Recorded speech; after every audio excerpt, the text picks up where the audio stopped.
burning down my life kind of felt like leaving everything that I knew and that was home to me and that was comfortable, which was that relationship, which was the jobs that I had, which was that apartment, that home, and packing up my stuff and put my storage in my dad's basement. I quit my jobs and I kind of picked up and left. And so it really did feel like a fully destroying this old life, this old version of me, because even when I came back after that 3-4 months of travel, I wasn't the same person.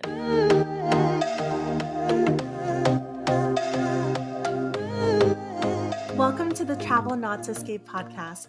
I'm your host, Jolene on the Go, solo female traveler and creative entrepreneur. Think of me as your skydive instructor, empowering you to take the leap into solo travel to push past your fears and transform your life. Join me every Tuesday as we explore the world of solo travel with purpose and discover how you can use it for your personal transformation, learn how to make meaningful connections around the world, and reignite your spirit of play. We aren't just talking about traveling to find ourselves anymore.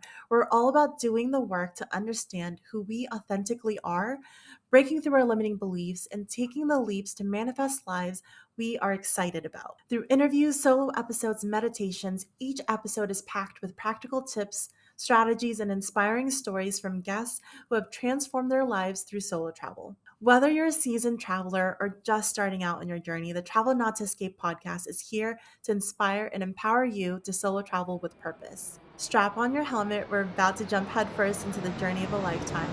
Are you ready? Let's go. Hey navigators, I have missed you all so much. I'm excited to welcome you back to Travel Not to Escape, and we are on season 2. But before we dive in, I do want to extend a huge thank you to Safety Wing for collaborating with me on this episode. Their support helps keep the show going, and I'm very grateful for their partnership. And it's with their partnership and your support that I can keep doing this show and bringing you such amazing guests to get you inspired, feel more connected, and add more play into your life. So in season 2, we are going to be focusing on connection. We're diving in even more to show solo travelers making meaningful connections, community leaders around the world who've created safe spaces for people to connect in person and virtually, and all of the connection resources that are available to you. So again, I'm so excited. Welcome back to season 2 now, and we're going on this adventure again. If you do want to support Travel Not to Escape, please head to the show notes, show some love to my partners like Safety Wing, and of course, rating or reviewing the show would actually be so helpful in reaching even more people that would be impacted by these stories. Okay, now let's go! Travel Not to Escape navigators, I'm so excited to welcome you to season 2. And in today's episode, we have the pleasure of welcoming Dianni Hall, a queer solo budget backpacker, second generation Latina, and digital nomad who's been living a nomadic lifestyle for nearly 6 years now. She is truly an inspiration, showing us that travel isn't just about escaping, but about embracing new experiences, connecting with diverse communities, and transforming ourselves along the way. Currently, she's also a freelance podcast producer and the host of her own show while she's away, where she interviews women about their travel experiences as well. So today, Dianni will be sharing her unique perspective on solo female travel, queer travel, and the digital nomad life. We're going to dive into her story, some of the challenges that she's faced, and of course, the meaningful connections she's made around the world. So get ready to be inspired. We're diving in with this conversation. Welcome, Dianni. Thank you so much for being on. Hi, what an introduction. Thank you so much for having me. I'm honored to be on your podcast. Thank you. And before we dive in, I do love to start with play. And so I like to ask all of my guests, what was your favorite childhood activity? That's such a good question. I am an outdoorsy girl. I don't know if that's related to being a Taurus. That's a Oh. side note, but I'm very like, I love green, I love outdoors. And so I remember as a kid, before cell phones were a thing, doing a lot of imaginary outdoor play, kind of like survival, or we're stranded on boats and you're just coming up with like camping ideas and like building fires with rocks and sticks and just a lot of outdoor kind of getting dirty and really like utilizing my imagination was one of my Ooh. favorite ways to play as a kid. yeah, really loved being outside and still do. Oh, I love this so much, and it tells me so much about you already just from this question. Because I'm thinking, so with play research, which is a lot of what I dive into, Dr. Stuart Brown, Institutes of Play, he did thousands of play research, play histories with people, and really condensed it down into specific play personalities. So there's 8 different Mm, types. And from the answer that you just gave me, I'm already keying in on two specific ones for you.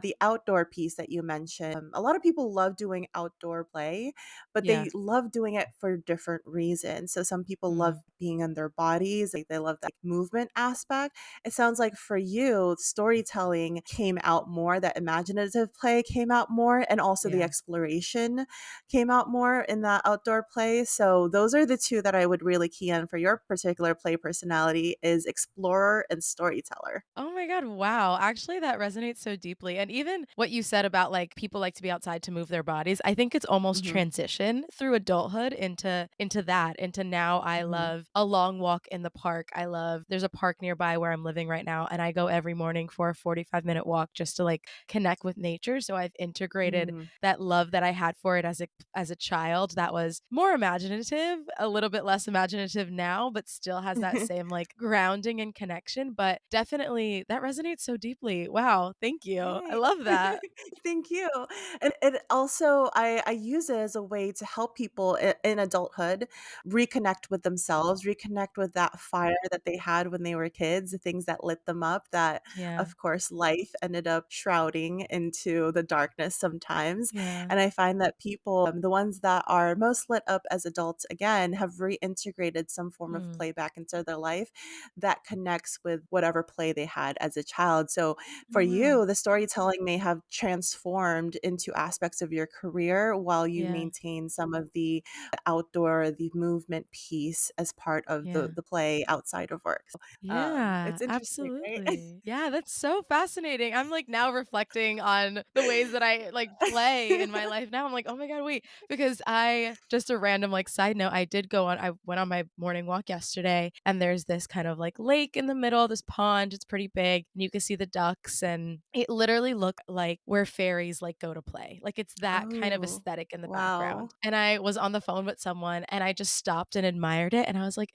it looks like fairies float around here playing with each other, and it looks like mermaids, like, swim up to the shore here, and so I think even as an adult, like, some of that imaginative piece is definitely lingers, it's definitely still there, so it's so interesting that you mentioned that, and I can definitely see the storytelling aspect in my life now, definitely it being a big part of my career and content creation and just really enjoying incorporating storytelling into what it is that I do, so, wow, I feel like I've just learned so much about myself. Thank you. That was Yes, I amazing. love it. Yes, play is such a great eye opener, especially when sometimes we're so focused on whatever our goals are, and then it's nice to kind of go back in time and just think like, how did I play and how do I play now? I find it's a really great foundation. So I'm so excited to learn more about you, and of course, we dive into stories of solo travel and specifically the very first time you solo traveled and what led up to that moment, that decision. I know you had mentioned your first solo travel trip was actually to India at the age of Yes. 23, Mhm. and that was a very transformative experience for you. Before you went, what were the thoughts, if you can think back to that moment, like what were the thoughts that were going into your mind that pushed you to choose India as your Mm. first destination? And yeah, tell me a little bit more about that trip and how that came about. Of course. I like to be really honest, of course. I think that transparency is so important because I think a lot of times we can see people being like, "Oh, I just packed my life into a Mhm. backpack and I picked up and I left and everything was amazing." But I clearly remember all of the anxiety, honestly, that was coming up Mhm. beforehand. And I remember moments of sitting down and journaling out. Maybe I'm a few weeks out from this trip, a month out from this trip, and I'm sitting down every morning journaling out my fears. And I have those journals somewhere at this point. But if I could look back at them, I know it'd be a lot of like, what am I doing? Am I really doing this alone? Like working through a lot of that Yeah. anxiety and that fear. But I think the important piece of that is that I still did it. And Mhm. in regards to your second part of the question of like, why why I chose India. Originally, at that time, I was living with a partner, and we were actually supposed to do a trip to South America together. And she Mhm. spoke Spanish fluently at that point. I am Latina, but my parents did me an injustice by not fully teaching us growing up. Oh, I no. guess that's part of growing up in the States sometimes. So I knew from talking to my grandparents and stuff, but never fully learned with my parents and wasn't fluent, but knew enough to get by. So South America felt like a great first option. But after some time, my partner hadn't been saving any money, and I had been Mm. saving as much money as I could. And it came to a point of, okay, are we going to continue down this together, or am I going to have to choose to do this on my own? Because this was more my dream than it was hers. Mm. I had to kind of reflect and be like, okay, if I'm not going to do this without here, what is it that I want to do? And I remember going on Workaway because I was on a really tight budget. We had like $3,000 saved up and we were trying to make that work. And I Mhm. was on Workaway looking for different, volunteering opportunities. And I found this ashram in India. And it felt so in alignment with where I was on kind of like my spiritual journey with everything that was happening. I was like burning down my life to go travel. I was pursuing this kind of Mhm. passion of wanting to travel, and it all felt very spiritual at the same time. And so I was implementing a frequent meditation practice and all these things. So that ashram opportunity felt very in alignment with where I was. Just picked it. I was like, this is what we're gonna do. I'm gonna go here for a month. And I didn't really think much of it. I think reflecting back, I've had a few opportunities to be like, wow, you'd never solo traveled and you booked a one-way ticket to India. But in but bold, very bold. Yeah. But I don't know, in that moment, I think I was just so driven by this desire to go that it wasn't even a matter of like the further the better. I think I was thinking at that point. Mm. Like I just was craving so deeply to move and to go. And that feeling, that craving, that desire, like really overpowered the fear or the like what ifs or the why India or the scary Mhm. aspects of it, really. Yeah. And it just, yeah, it felt in alignment with where I was, and I had to work through a lot of fear to get there, but it was 100% one of the best decisions I've ever made, and I wouldn't be where I am now if I hadn't decided to do that. Ah, amazing. There's so much in there I want Yeah. to unpack. But so you mentioned burning down your life. So in the process of going to India, did that mean leaving behind that relationship, and what else did you have to let go of before you went on that trip? Yeah, I say burn down my life because that's literally what it was. I was only 23, so I was still quite young, but I was in that relationship. We had been together for living together for a year. I was working a few different jobs. None of them were like, this is my life passion, this is my career, but I had jobs that Mhm. I was working. And we had an apartment together, like we had a life together. And so burning down my life kind of felt like leaving everything that I knew and that was home to me and that was comfortable, which was that relationship, which was the jobs that I had, which was that apartment, that home, and packing up my stuff into storage. We had a two-bedroom apartment, so she Yeah. looked for a roommate. I put my storage in my dad's basement. I quit my jobs and I kind of picked up and left. And so it really did feel like a fully destroying this old life, this old version of me. Because even when I came back after that 3, 4 months of travel, I wasn't the same person. Yeah. There's never a time point where I was that version of me before I'd left. And so very definitely felt like a burning down of my life. Oh man, I can imagine just the amount of like pre-trip stress you probably were under, just like letting everything go before going on this first journey. Yeah. Really, it's like your own hero's journey. Yes, fully like my own hero's journey. And I like I said in the beginning, I think it's important to reference and mention that like anxiety and fear because even though I still did it, it's a really scary thing to do to be like I'm just going to destroy everything that I know right now to for all of this uncertainty. Of course, that's like the scary aspect of it. There's all of this unknown. I'm going to the other side of the world and just kind of embarking off on all of this unknown. But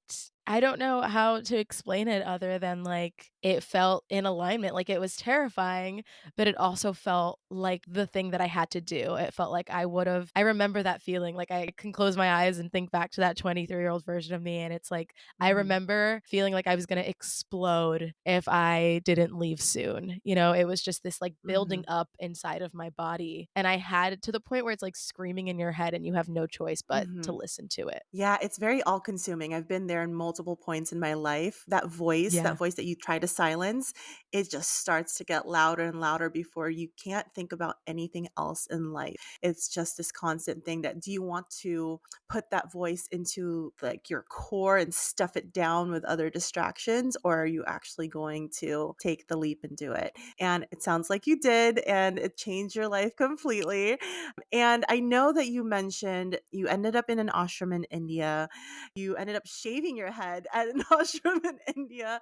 And I want to dig into what made this experience so transformational for you once you finally got on the trip. Yeah, so the anxiety didn't stop, you know, once I'd gotten on the plane or gotten to the airport. I remember getting to the ashram and meeting the woman who ran the home, and it was all female, which I really loved that aspect of it because there was just this kind of powerful, like, feminine energy there. And the top level of the building, the giant home that we were in, was just this like layer of mats lined up next to each other with mosquito nets over them. And that was just each person's bed. And there was probably like a Oh, row of at wow. least 10 mats. Yeah, there's a row of like 10 mats on one side and 10 mats on the other, 20 in this kind of like closed off space with a curtain covering each side. And then on the other side of it, that's where we do yoga. Maybe you had like a little desk with somewhere to put like your toothpaste and your toothbrush, but that was kind of the layout. And she took me through the whole space. I'd gotten there really early in the morning. So I think everyone else was still sleeping. And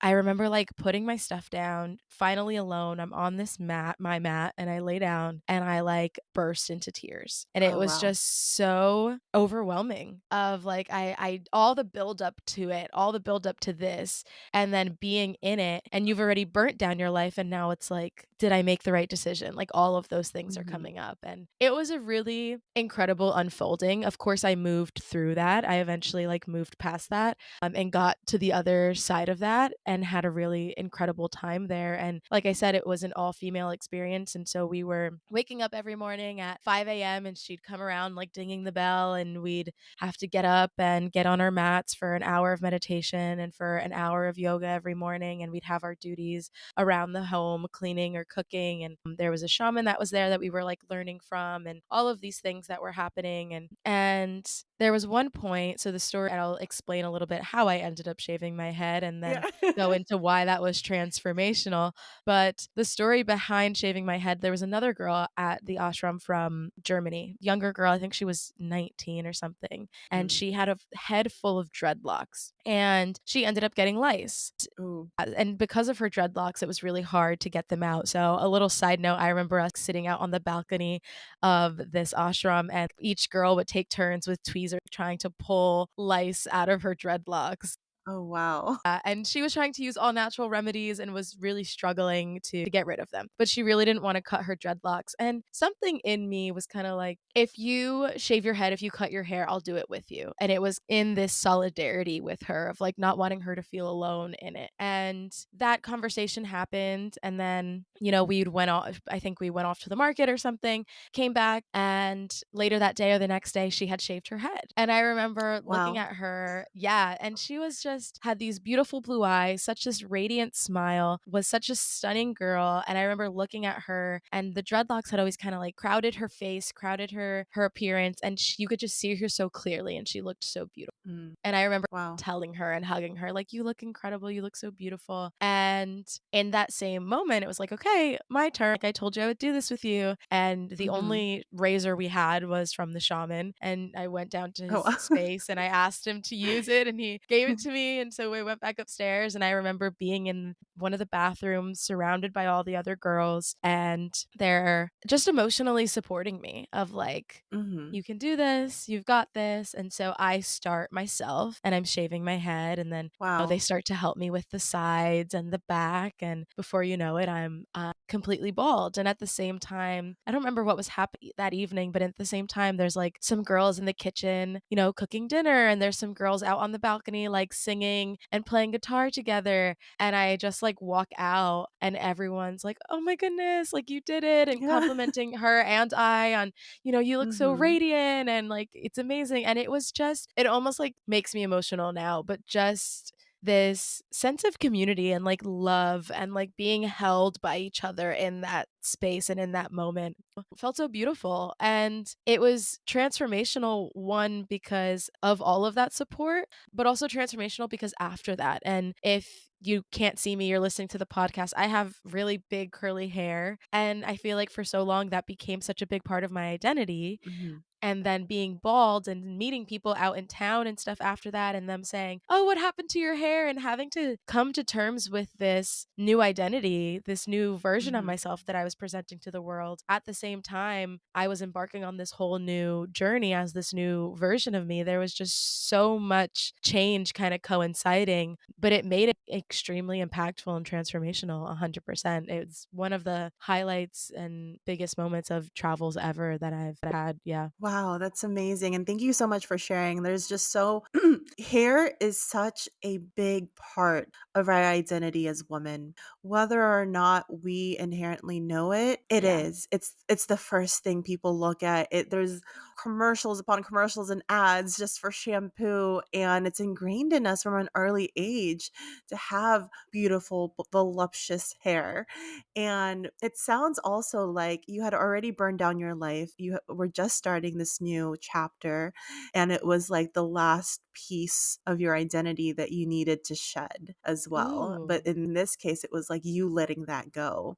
Yeah. And you had shed all the external as much as you could. But this is like that last piece really tied to you and your identity, which is so interesting to hear. Wow, and I've reflected on this so many times, but I had never thought of it that way, that it was like a final shedding, but no, that's 100% correct because it was, like you said, external, but to change my appearance and to Hmm. force myself to see myself differently, honestly. I had to look Hmm. in the mirror and, like, actually see a physical representation of this new version of me. Like, I'd Yeah. experienced it, I was experiencing Hmm. it, I was living it, but I looked at myself in the face and had to, like, remind myself that I was beautiful or find beauty in this Hmm. new version of me, and it took a few days. I was, like, wearing head wraps and a little bit, like, Yeah. ashamed because, like you said, our hair is such a it's so important to us as women, but it's such a symbol of femininity, Hmm. and I was struggling to find that femininity again being bald, and I had come to terms with it one day looking in the mirror and, like, remember looking at myself and being like, "You know what? You do look really beautiful." Like, I had that moment of reflection, and so it was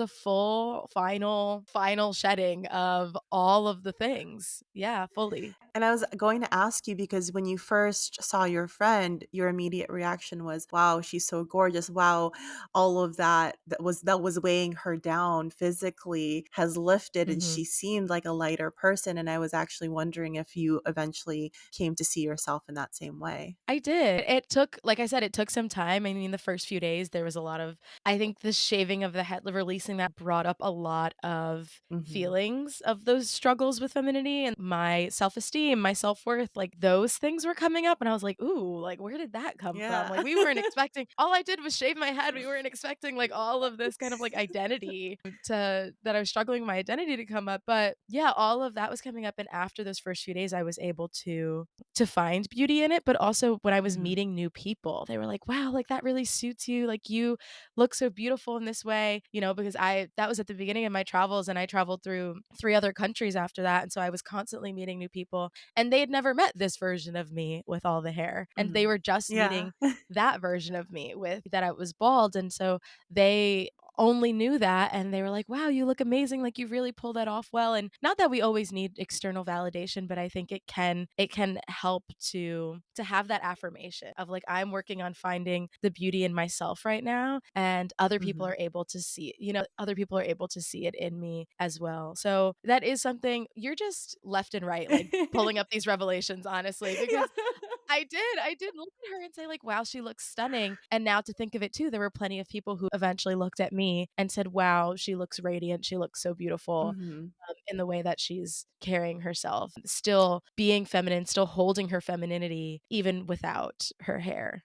So yeah. Yeah. And as you were growing internally and working through a lot of those inner battles that were resurfacing, like your hair was symbolically growing at the same time, which I find really like metaphorical and so beautiful as well. Oh my goodness. I didn't know that I was signing on for therapy today. I thought this was just a podcast interview, but no, yes, because to take that a step further, as your hair's growing back in, it's going through all of these different phases that you've never seen your hair at. Well, I've seen my Mhm. hair long, maybe a little bit shorter, but I've never seen it when it's an inch, 2 inches, 3 inches, and it's starting to progressively grow back in. Each one of those versions of me was different, and I was coming to terms with that different version of me, and it was growing through different points of my travel. Like I was living in Spain at one point when I had really short hair, and that's how people were meeting me. It's like so many different versions of my identity aligned with the different states and I was in, or the different versions that I was Mhm. with the different lengths of hair. Yeah. Wow. I feel like I should be paying you for your time, honestly. You know, a lot of, first dates tell me the same thing. Not a good Incredible. vibe. Yeah. No, Not a like good vibe such for a a good first vibe. date, but for a therapist, it's Oh, no, yeah. I would honestly, I would love that for a first date if it just made you, because I love when people are able to facilitate that, like, self-reflection, that are people who are deep thinkers, and you just really Mhm. you really, embody that, and I can feel that, so it's like, wow, so amazing, love it. Yeah.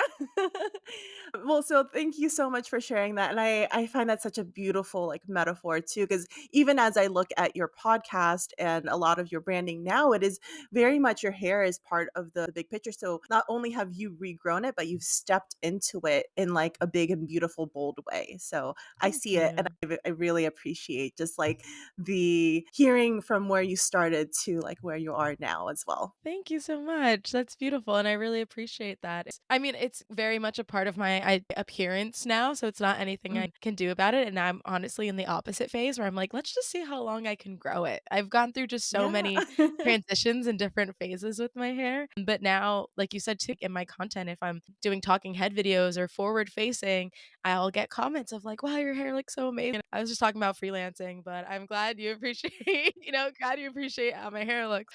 So yeah, it is very much a part of how I present, how I look, because it Mhm. is, whereas women, it's one of our main features and one of the main things people notice when they look at you. Yeah, yeah, definitely. Like I've had my own battles with my own hair and like it basically mirroring different parts of my life of when I lose my hair, that's a big sign for me to reevaluate what I'm doing in my life and what's causing the hair to Huh. fall off. So it's I've definitely dived into this a lot myself because hair is such a big part of my identity as well.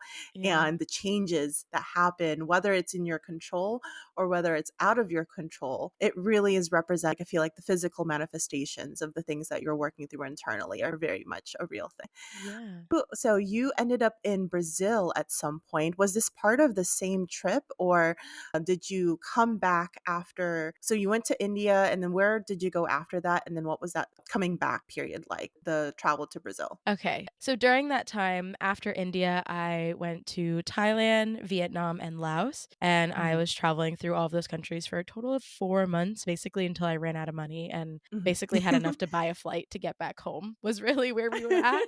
And it's funny enough, really quickly, I remember being like, should I go to Myanmar? I think I had like $500. I was like, should I Yeah. go to Myanmar? I found like a volunteering with monks. And so I would stay for free. And of course, you're at a hostel, everyone around you is like, do it. Like, it'll be fine. Yeah. Like, you'll figure it out. Like, just go for it. And I last minute made the decision to head back home. And Mhm. gratefully so, because 2 weeks after that, the borders closed due to COVID. Oh, wow, it was that time, okay. It was right before, yeah, I think that first trip was 2019, 2018, 2019, somewhere 2019, because it was right before COVID, so around there. But yeah, so that happened and I came back home, borders closed, and I was like, "Wow, good thing we didn't stay away because I wouldn't have Yeah. had any money and we would have been trapped. So I came back home. I was home for a while during COVID, kind of figuring out what were next steps. And I'd met someone who did an English teaching assistant program in Spain while I was in Thailand. And I was like, ooh, I've done a Mhm. lot of nannying. I've worked with kids. I could do English teaching somewhere else. So I ended up applying for that program, got into that. And that was kind of my ticket out of the US during COVID because we couldn't go anywhere. But I was able Yeah. to get a student visa. I moved to Spain. I lived in Spain for a year and I'm glazing over some of Yeah. these aspects just so we can get to Brazil. But I ended up moving there, and eventually, after being there for a year, I kind of came to the same thing of like I'd au paired here and there, but they don't make much money. Kind of ran out of Mhm. money again at some point and needed to come back home. And I think at that point was doing a little bit of reevaluating of like, okay, do we want to just keep saving money, running out, and coming back? Because I think at this point it'd been Mhm. maybe like 2 years of that. What do we want to do? And as I was home nannying, I had started my own podcast and was like, okay, I'm starting my own podcast, which eventually led into the freelance podcast production, which is what I'm doing now. And that trip to Brazil was during one of my first trips at early 2023 or late 2022 as a full time freelancer. So Oh. I started in Mexico City, kind of went down to Colombia to visit my friend in Medellin. And I remember being like, where should I go next? And the next month was June. I was like, oh, it's Pride Month. Okay, so where are we going to celebrate Pride? And I Yeah. had only celebrated it in New York at this point, and I saw that Sao Paulo in Brazil was having their Pride Festival, which they have one of the biggest in the world, the following month, like a few weeks away. And I was like, well, that's where we're going. Searching up tickets to Sao Perfect. Paulo. Let's done. Yeah, sold. So I headed off to Sao Paulo. And I was in Brazil for 2 months or so, a month and a half, but I was in Sao Paulo for a few weeks and got to experience Pride there, which was an incredible experience within itself. But that's kind of like the how I got there, the leading up, Mhm. Yeah. the quick version of that and how I got there. And how was this travel to Sao Paulo, celebrating Pride there, and in general, your travels influenced your relationship with your queer identity? And maybe, besides Sao Paulo, are there any other destinations that you felt particularly empowered or challenged with that part of your identity?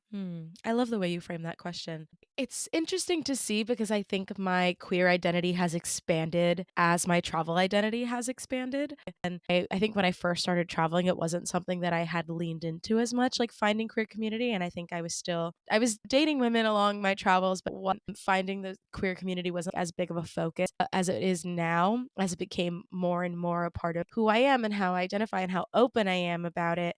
So, with heading to Sao Paulo, it was one of the first times that I was really like in search of queerness around the world as a part of my travels and not just like, oh, I'm going to Spain because I want to go to Spain. It's like I am very intentionally traveling to this place because it has a thriving queer community and I want to explore that and I want to be a part of it.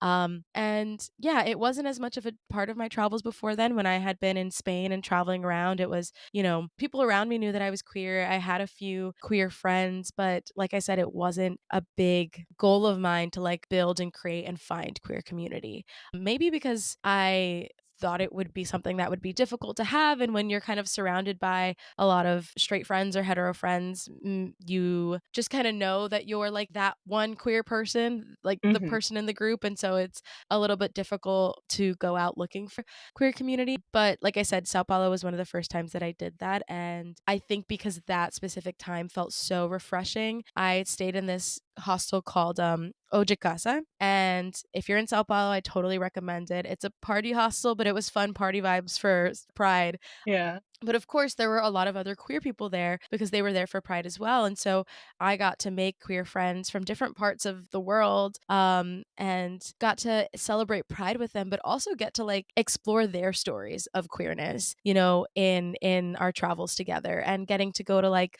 not just the actual Pride event, but sapphic festivals and explore just queerness in this new city together. And I used, and a little resource for any queer travelers listening, Quouch is a really great tool. It's couch surfing, but for queer and non binary folks. I highly recommend it. You can use it to find couch surfing opportunities, but also just to connect with people while you're traveling. And I know a big part of what you like to talk about is connection. So I think that's a great tool to utilize. Quouch used Couch and I found this girl. She could only do a meetup, not a stay, which was fine. We met up at this festival. She was Brazilian and we got to know each other and ended up kind of like meshing her group of friends with my group of friends, going out and really diving into the queer scene there in Sao Paulo, which felt so open and welcoming and warm and vibrant. And I think that's the beautiful, really part that stands out to me is like there was such an active representation of like joy and pride. And I think there always is around queer celebrations because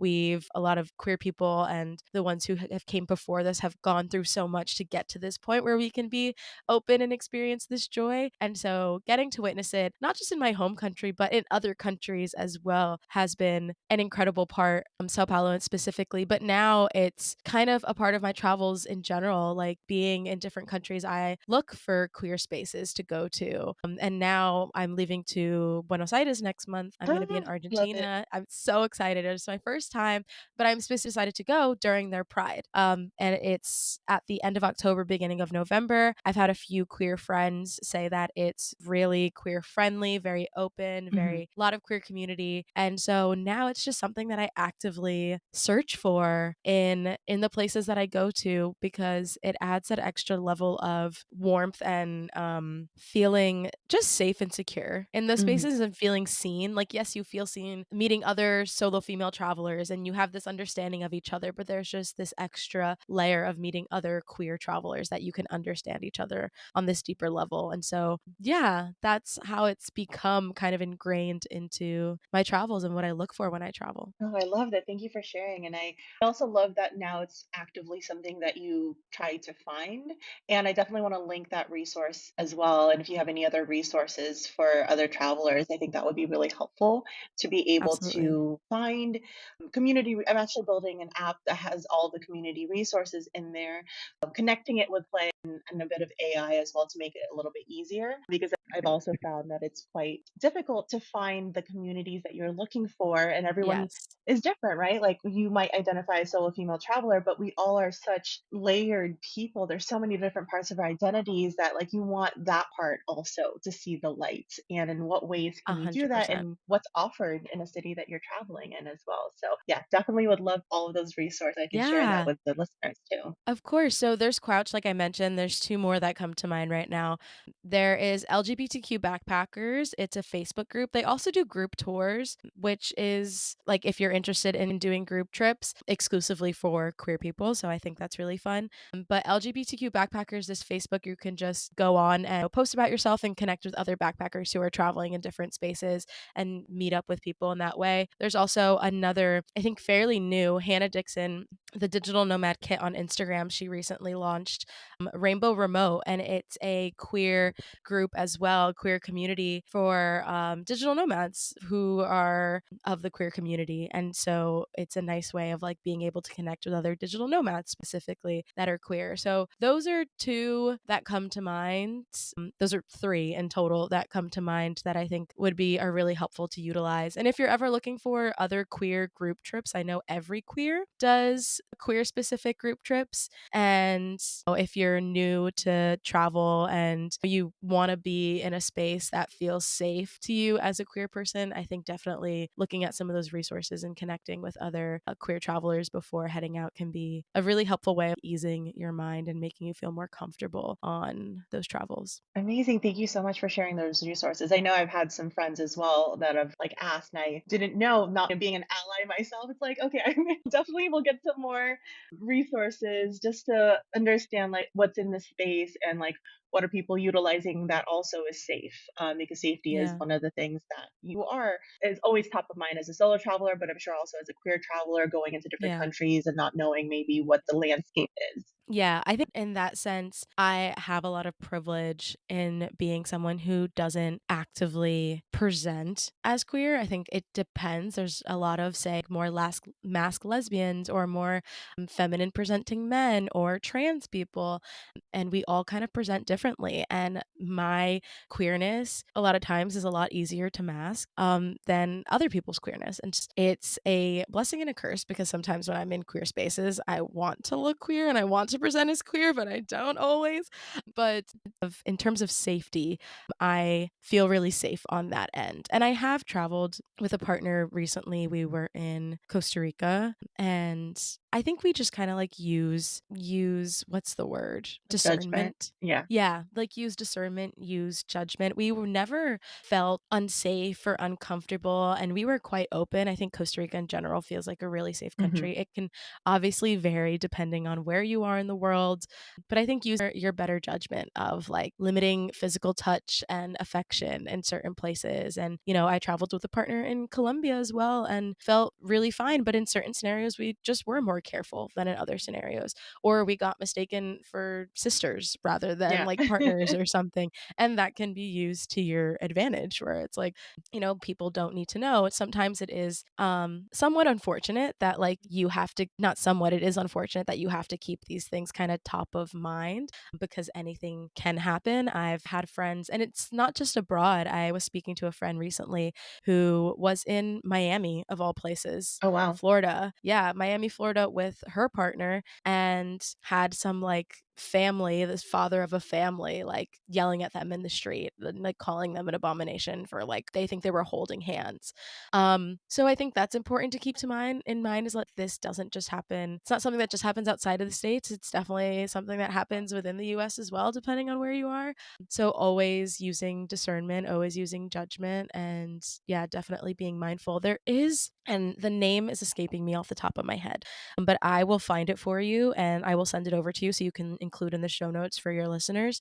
But there is a website that you can go on where you can find different countries. It shows you a map and it shows you the rules and regulations around queerness in those countries and the severity levels of the treatment, basically, depending on those specific countries. That is definitely a helpful resource when doing research. I would never say, don't go to that country because of Hmm. this regulation. Just like we said, use discernment, but it is helpful to do some initial research while you're preparing for a potential trip to know how that country treats people from the LGBTQ community. Yeah, yeah, amazing. I'll definitely link some of those into the show notes. And then also, I think I loved your tip too, and connecting with people ahead of time so that one, you can make a friend ahead of time if they're in that city, but Yeah, also get a little bit of these questions answered too with someone who's exactly. already there. Yeah, definitely having, and that just gives you peace of mind of like, hey, this is where I'm heading. Any input from other queer travelers on their experience here, and it'll just be really calming. And there's so many other aspects of things to worry about, from like where you're gonna stay, Yeah. itinerary, transportation, all the millions of other things that we're already bombarded with taking a solo trip at that. You don't want to have to worry about this extra layer of things, and so that community can be really helpful for things like that. Yes, and speaking of all the things you have to worry about when you're traveling, of course, safety is going to be top of mind for you. And of course, this is solo travelers, remote workers, digital nomads who might be listening. It's definitely going to hit home for when you are thinking about your next trip. I know we all love exploring new places, but unexpected things can and do sometimes happen. So, what if you get put into a situation that's unsafe? What if you end up needing to handle an emergency situation and get into an accident and need medical care, for example? And this is where Safety Wing comes in. They offer travel medical insurance that's designed specifically for us, the solo travelers, the digital nomads, the remote workers, all of us wanderlust filled souls. And personally, I've actually used Safety Wing over the last 4 years of my digital nomad journey. So they covered me through my ATV accident and that time I was delayed by a day in New York going to Japan. So, yes, they also cover travel delay, lost luggage, and trip interruption, and in over 180 countries. They have a really ambitious mission to create a global social safety net for anyone, regardless of where they happen to be born. So, with Safety Wing, you're covered all over the world with just one policy. It is a monthly subscription, so you're going to be continuously covered, and you can also turn it off anytime. So, they recently launched a new version of their Nomad insurance product, and that has a zero deductible and a new claim process that takes less than 5 minutes to fill in. So if you want peace of mind on your next adventure, check out the link in the show notes and make sure you save it for your next trip. You can even sign up while you're already traveling, which is usually the case for a lot of us nomads. So trust me, it's worth it. And you Of touched course. on now the fact that Brazil was your first country that you were at, or this trip essentially solidified you being a freelance podcast manager and having your podcast happening at the same time while you're traveling. And now you're doing it full time, which is amazing. Congratulations. And I want to dive into how you made that transition. And a lot of people, and I know you cover this as well in your content and empowering other women to transition into freelance and into podcast management.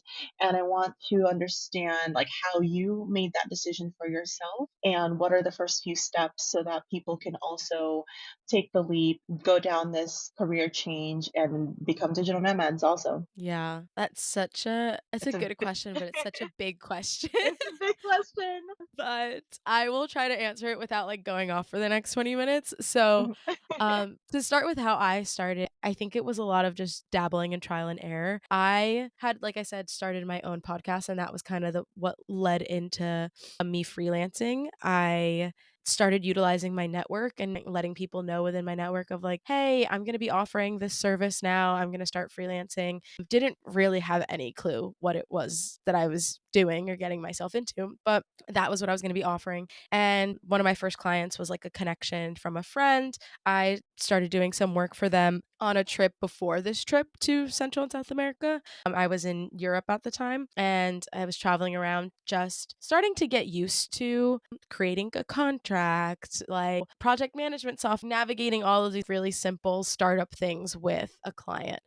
And as you've seen, of course, that's led into me working successfully with several different clients and making a whole business and career and sustaining my life off of this. But my tips and ways for getting started, I guess, like as a freelancer in general, if you're someone who's coming from no experience, the only proof that I really had was my own podcast. And so I would say if you're like, I want to get into this specific space as a freelancer, whether it's social media or podcasting or something else, sometimes it can be hard to come to terms with. But in the beginning, getting onto Upwork, getting onto Fiverr, and taking sometimes lower paying jobs, but they give you the reviews and they give you the client feedback and they give you the experience that you can kind of build and take to other clients. And so I would say, like, beginning to build your portfolio, whether if that's doing volunteer work for friends and family.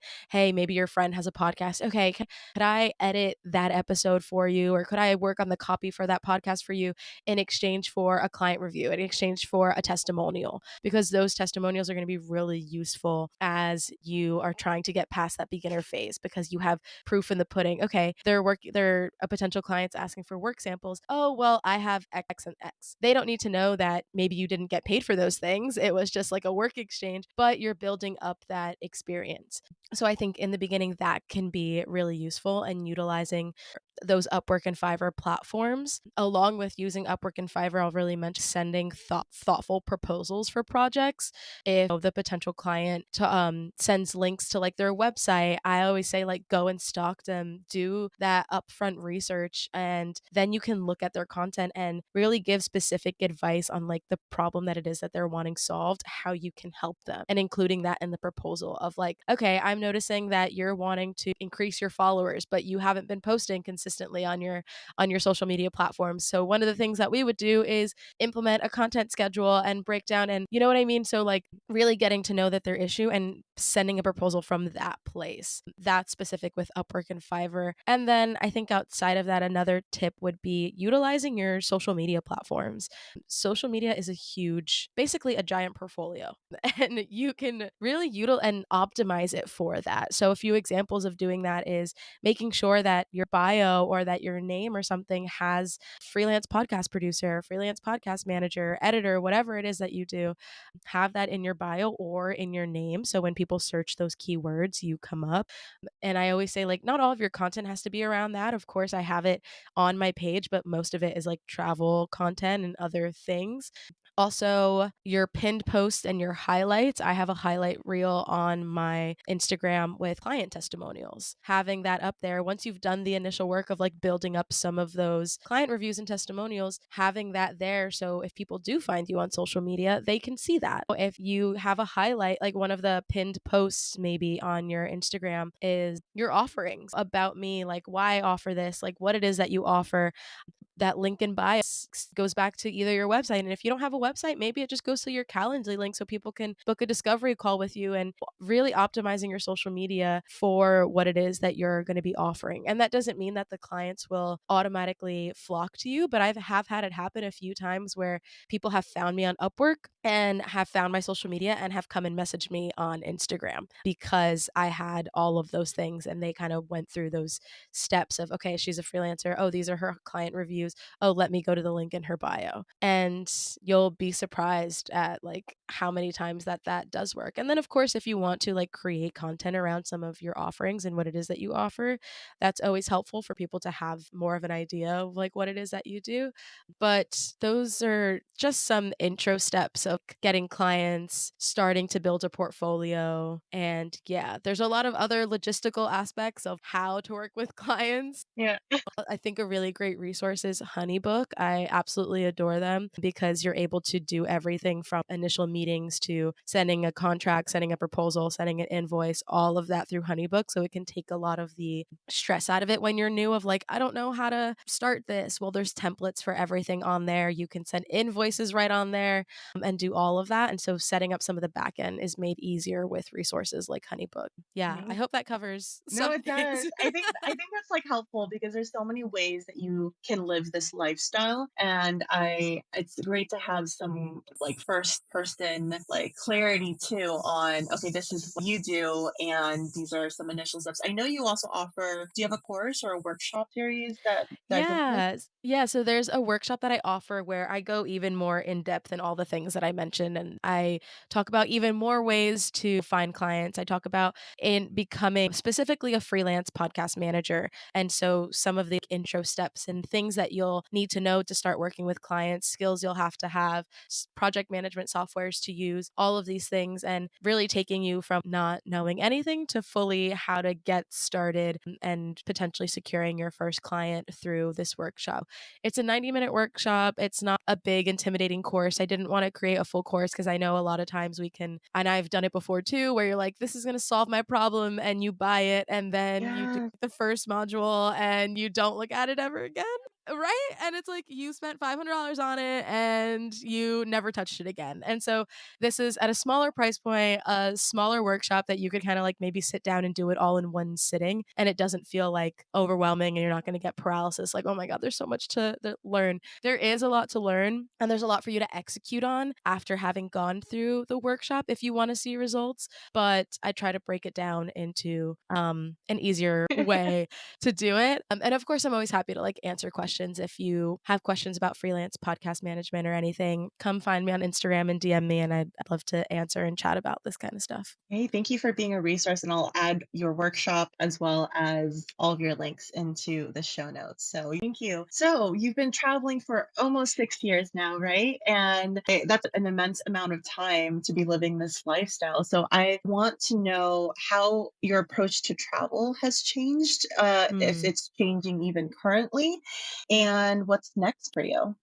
Such a good question. It's definitely changed. I was actually just thinking about this and reflecting on it and talking about it recently where I remember being 23 and kind of I mentioned in the beginning just that like I have to do this all-consuming, sorry, excuse me, this like all-consuming energy, and I definitely still feel that way and like craving wanting to see the world, but I was willing to do it at any cost at that point. We were staying in $2 hostel rooms with 18, 24 bed dorms. And a lot of them were like gross and grimy and just really roughing it in a lot of scenarios that like go ahead, go do that when you're young and early 20s. And I remember being that young and being like, oh, I'm going to do this forever. Like, this is Mhm. it. This is me. Well, newsflash, Dianni, past Dianni, you're now 28 and you don't want to do that version of travel forever. And so it's my versions of travel have evolved as I've gotten older older and I've had more of an income, and it's like, okay, well, a nicer space is actually Yeah. really nice. And maybe like a space to myself, maybe a private room in a hostel, Oh, or like private even bathroom. staying, no, what? Insane. Like amazing. Private bathroom, private room. And it's changed in those ways. I think sometimes I don't feel like I fully fit into hostel spaces anymore because it can be a lot of younger backpackers. And, being a digital nomad, maybe I would lean more towards a co-living or renting my own space if I can, because those things are more important to me now as an adult, like having a space to meditate, having a space to Hmm. work, and like do those practices that I need as an adult. So it's changed in a lot of those ways. I think also now part of me is craving some stability. Like you said, it's been like almost 6 years. I think about 6 years. It's been a long time. And so part of me is beginning to crave some level of stability, even if it's like a base that I have. And this is where I come back to. I think the question of that is kind of like where and what that looks Yeah. like. But yeah, having some semblance of stability is something that's beginning to come up now. And so I'm kind of navigating that new version of me that craves some of these things. And I think I take another thing, I take sustainability into account a lot more. I try to, at least, with like noticing, over tourism or gentrification Hmm. happening in certain places that I've traveled to, and not wanting to contribute to things like that. And so trying to find ways to travel or find accommodations that doesn't contribute to that, and which can be difficult, but maybe trying to stay in places that are more locally owned. If I am going to like rent from someone, maybe it's a local rather than like a big enterprise that's, has like 10, 15 different buildings that they're renting out. So just trying to make different decisions with my money and as a traveler. And it's definitely shifted a lot since I was that 23-year-old little like rat backpacker running around. Yeah. I feel the same way, like 20-year-old travel me versus 25-year-old travel me versus I'm currently 35, so I am a much different traveler now. And the things that you mentioned with preferences and even the sustainability aspect, like I look around Yeah, and I do see the impacts of me and people like me living in these places and the cost exactly. of living differential. It is something that you have to be mindful of.